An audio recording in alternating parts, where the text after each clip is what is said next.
Hi, welcome to the Gamesplainer. I'm Jeff the Gamesplainer, and today I'm Gamesplaining Masters of the Renaissance, Lorenzo Il Magnifico, the card game. So, in Masters of the Renaissance, you'll notice some similarities to Lorenzo. This is the card version of that game, but it has a lot of its own elements that are different. What you are trying to do, so the end of the game will happen when either the religion track has got to the end for one player, or one player has 7 development cards in their development area, and I'll talk about that in a second. As soon as one of those two events happens, we finish the round so everyone's had the same number of turns, and that is the game. We tally up the points. So let's talk through what you're actually doing during the game. On your turn, you have 3 choices. You can take resources, which is where these balls come in. You can purchase a development card, which is one of these. Or you can activate your production, which is along this track. So what this looks like, if you are to take resources, you're choosing one of the tracks of resource or of marbles. Let's say, for example, that the person chooses this track. Take the leftover marble and put it in at the end. Everything that's in this track you will gain. So this will get 2 gold, 1 stone, and the red is talking about the religion track, and push that along. Now, these always get stored in this top space. Part of the challenge with this game is working out what you can store in order to gain what you need to gain, because you're going to use these resources to purchase these cards. Now, this is perfectly legal. This is not. You need to have the same resource on each shelf. This is also not legal because you can only have 1 shelf per resource. You're allowed to move these around as much as you like when you get more resources in, but in essence, you're kind of stuck with what's in there. If at any point you need to take more resources in and you can't fit them, you will need to discard resources. Whenever you discard resources, everyone else will get a point per resource discarded. So if this player on their next turn went for this line, they'll get 1 blue, 1 yellow, and 1 purple. Let's just push that along.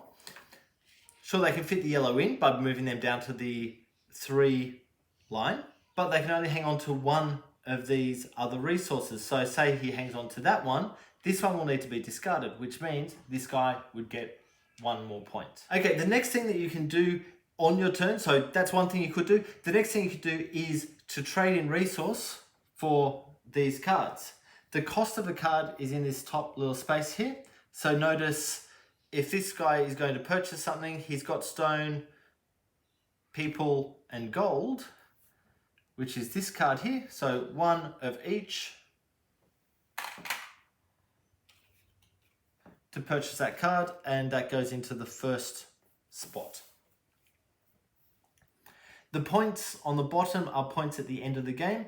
So every card that you purchase will have points on them for you to add up. What this now does is in this space. So on his next turn, he might go into this line, which will get him a purple and a blue and 1 more point on that. They then go onto his shelves.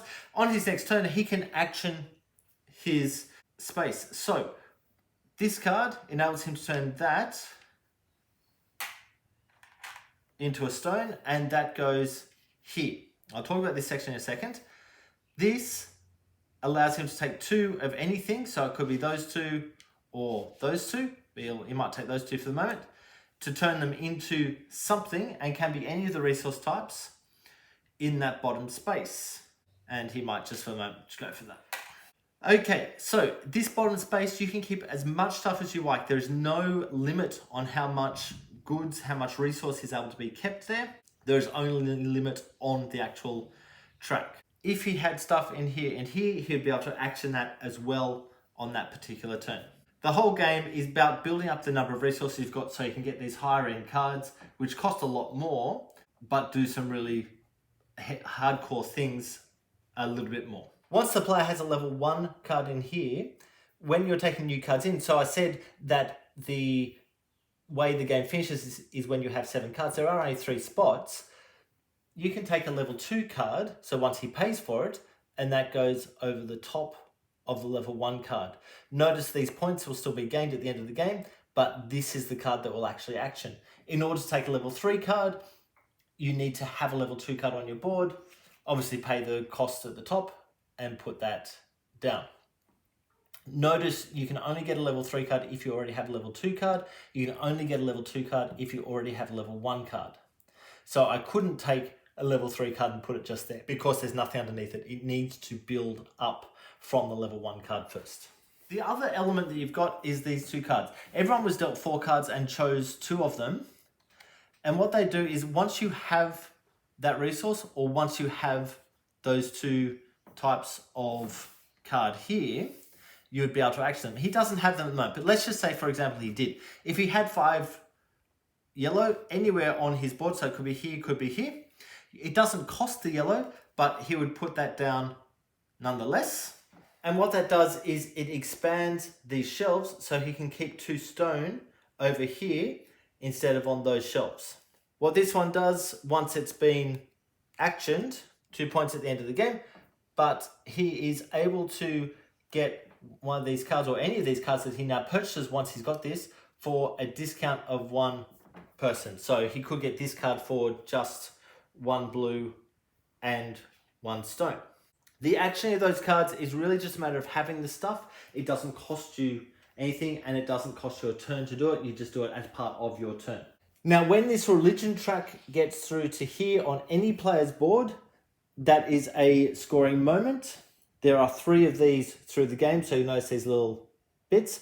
So anyone who's within that space would then flip their tile over.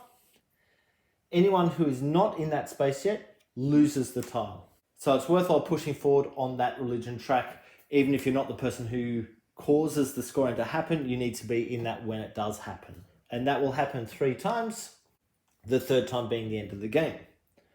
Or at least the beginning of the final round to finish that round off. The other 2 types of these cards are these ones. So this one gives you blue whenever you were to take a white ball from the balls.